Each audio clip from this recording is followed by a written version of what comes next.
নমস্কার বন্ধুরা, সবাই কেমন আছো? মামুন ফ্রম কলকাতা চ্যানেলের নতুন একটা ব্লগে তোমাদের সবাইকে ওয়েলকাম। আজকের ব্লগটা হবে শুধুই ডোডোর উপরে। তো আজকে বিকালে যাচ্ছি ডোডোকে নিয়ে বুস্টারটা দিতে।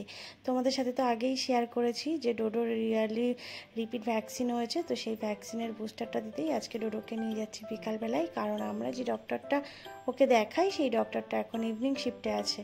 তো এদিকে ডোডোকে ওর পাপা বেলটা পরিয়ে দিয়েছে, কারণ বাড়ির থেকে তাড়াতাড়ি করে ডোডো বেরিয়ে গেছে। ওর পাপা যেহেতু আগে গ্যারেজে যাবে বলে বেরিয়েছিল, তাই তো ডোডোকে নিয়ে আমরা এখানে হসপিটালে চলে এসেছি। বাইক থেকে নেমে হেলমেট পরেই ভেতরে ঢুকে গেছি জানো, টোকেনটা কাটার জন্য, যদি আবার লম্বা লাইন পড়ে।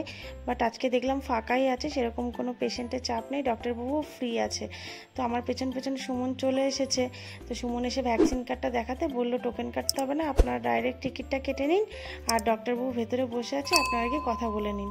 তো আমরা ডক্টরবাবুর কাছে যাব, তার আগেই আমাদের কিছু প্রসেস জানা আছে জানো তো, যে ভ্যাকসিন দেবার আগেই জানি যে ওকে ওজন মাপাতে হয়, তারপরে ওর ফিভার আছে কিনা সেটা দেখতে হয়।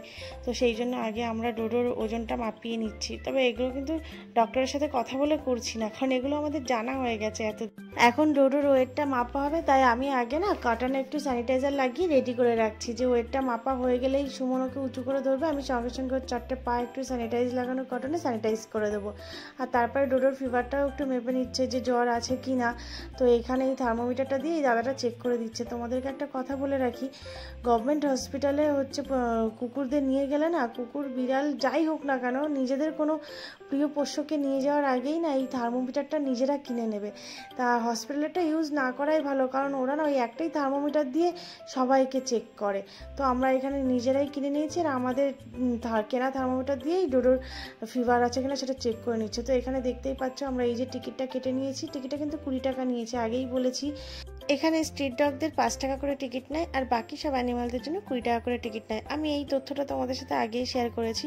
তো এখানে ডক্টরের সাথে কথা বলার জন্য ডক্টরের চেম্বারে ঢুকলাম, বাট ভিডিও করতে পারিনি গো, কারণ এখানে ভিডিও করা বারণ আছে। তাও তো আমি তোমাদের সাথে শেয়ার করবো বলে চুরি করে করে একটু একটু করে ভিডিও করে নিয়েছি। তো দেখি সুমন গেছে ভ্যাকসিনটা আনতে, আমি আর ডোডো ওর পাপার জন্য গাড়িতে বসে বসে ওয়েট করছে। এদিকে ডোডোবাবু নিচে নামবে বলে ছটপট করছে, বাট আমি ওকে নিচে নামাই না, যতক্ষণ থাকি আমি ডোডোকে কোলেই রাখি বা গাড়িতে রাখি। দেখি তোমাদের সাথে গল্প করতে করতে সুমন ভ্যাকসিন নিয়ে চলে এসেছে। ও তো বেচারা দৌড়ে দৌড়ে আসছে বলতে পারো, তার কারণ ভ্যাকসিনটাই তো কোল্ড চেনটা মেনটেন করতে হয় না, না হলে আবার প্রবলেম হবে। আর সুমন আর আমি এই হসপিটালে এতবার এসেছি যে এখানে অনেক চেনাশোনা হয়ে গেছে, কেউ দেখলেই একটু ডেকে কথা বলে। তো এখানে সুমন ভ্যাকসিনটা নিয়ে সোজা চলে গেল ডক্টরের চেম্বারে, আর ভেতরে কি হলো সেটা কিন্তু আর শেয়ার করতে পারবো না। ভ্যাকসিনটা কিনে এনেছে, সেটা হচ্ছে 11 in 1, যার নাম হচ্ছে ভেনকোমেক্স 11। তবে এমআরপি কিন্তু 1600 টাকা। আমরা এই ভ্যাকসিনটা কিন্তু ডক্টরের সাথে কথা বলেই দিয়েছি। ডক্টর বললো এটাই সব থেকে টপ ভ্যাকসিন, এর উপরে আর কিছু হয় না। একটু দাম বেশি হতে পারে, কিন্তু এটাই দেওয়া উপকার বেশি।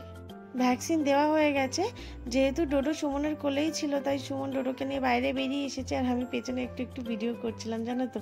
আজকের ভ্যাকসিনটা না অতনু স্যার নিজেই দিয়েছেন, যিনি আর কি ডোডোকে দেখেছেন ডক্টরবাবু। না হলে না এই হসপিটালে যত ভ্যাকসিন আছে ডক্টররা দিতে চায় না, সব ওই কম্পাউন্ডারের দাদারাই দেয়।